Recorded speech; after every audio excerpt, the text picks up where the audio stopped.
Selamat datang di channel saya bersama saya Arianti Widyoko. Pada kesempatan ini saya ingin berbagi pengalaman perjalanan saya sebagai fashion designer.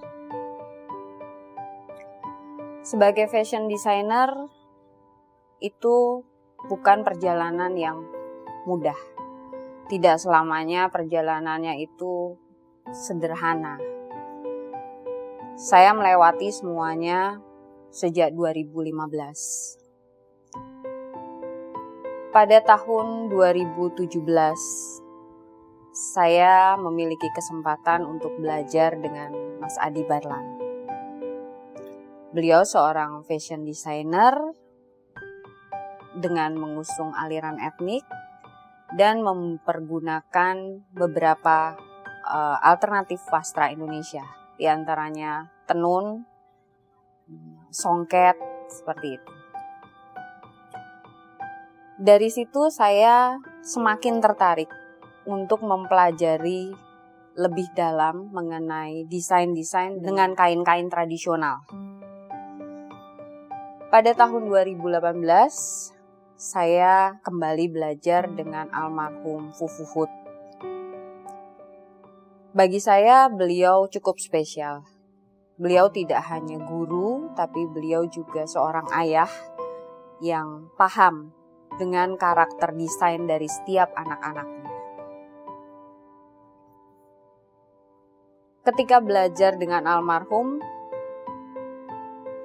saya tertarik untuk membuat batik sendiri. Karena saya pikir batik itu adalah karakter saya.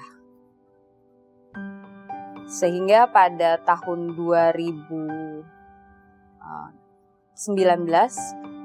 saya mencoba, walaupun tidak banyak, tapi saya membuat beberapa batik-batik yang motifnya adalah desain saya sendiri. Ternyata ketika saya membuat motif desain sendiri, itu memberi satu kepuasan tersendiri bagi saya. Karena yang tertuang di kain itu bukan motif atau ide kreatif seseorang, tetapi ide saya sendiri.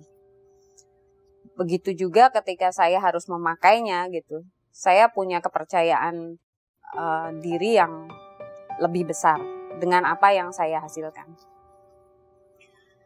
Kemudian pada tahun 2021 awal, saya belajar kembali bersama Sasa Puspo dari Bali. Sebagian orang mungkin mengatakan belajar terus sih kapan udahannya gitu ya.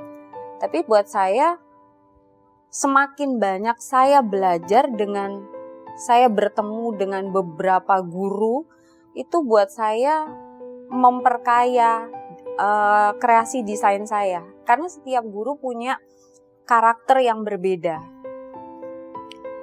Dari baik dari pengajarannya maupun dari desain-desain yang mereka ajarkan kepada saya.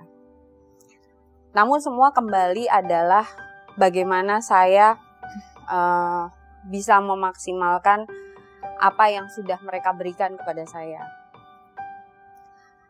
Pada tahun 2020 sempat saya memproduksi beberapa batik yang dicampur dengan tenun waktu itu.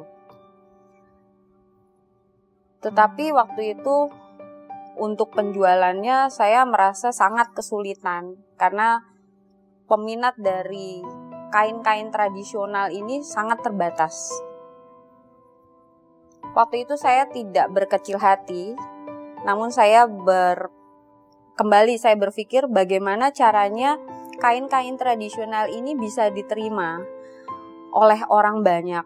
Mungkin sebagian besar kaum muda sekarang ini masih belum terlalu cinta ya dengan yang namanya batik. Buat mereka tuh batik ya seperti kuno atau itu gaya orang tua gitu ya.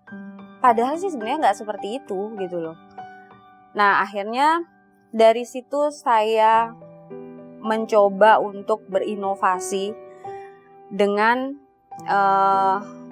membuat motif-motif batik yang artinya sedikit lebih modern, bahkan mungkin kalau orang boleh bilang sekarang adalah batik-batik milenial ya gitu, sehingga mereka bisa pakai kapanpun, terus oleh siapapun mereka bisa dipakai.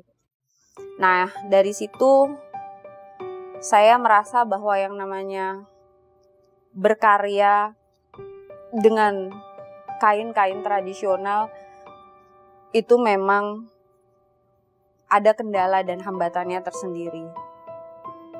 Tapi hal itu tidak membuat saya dan berkecil hati dengan profesi yang saya tekuni ini.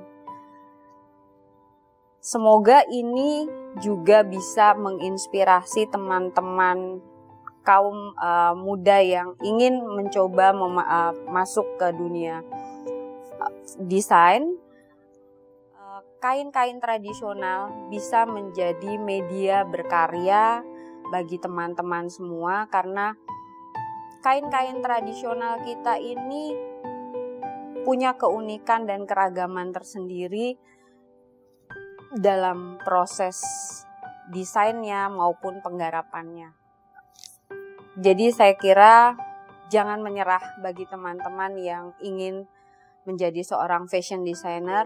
Beberapa alternatif wastra Indonesia seperti songket, tenun, batik, lurik sangat mungkin untuk dijadikan media eksplorasi dalam berkarya.